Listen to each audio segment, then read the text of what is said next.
আজ আহমেদাবাদে অনুষ্ঠিত হতে যাচ্ছে ভারত দক্ষিণ আফ্রিকার টি-20 সিরিজের পঞ্চম ম্যাচ। 5 ম্যাচ টি-20 সিরিজে এখনও পর্যন্ত 2-1 ব্যবধানে এগিয়ে আছে ভারত। দক্ষিণ আফ্রিকা দলের সামনে সুযোগ এবারের ভারত সফরকে স্মরণীয় করে রাখার, কারণ দক্ষিণ আফ্রিকার এবারের ভারত সফরে 2টি টেস্ট ম্যাচ হয়েছিল। শুরুতে 2টি টেস্ট ম্যাচেই ভারতকে হোয়াইট ওয়াশ করেছিল দক্ষিণ আফ্রিকা।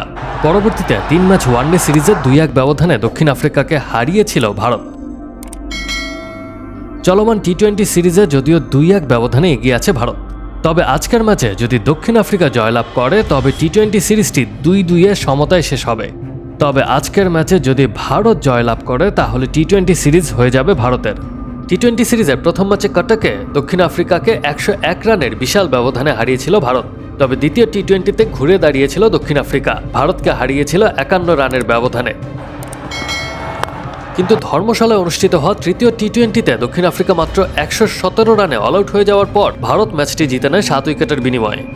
কুয়াশার কারণে লখনৌতে চতুর্থ ম্যাচটি হতে পারেনি, তবে আজ দর্শকরা একটি উপভোগ্য ম্যাচ দেখতে পারবেন বলে আশা করতেই পারেন।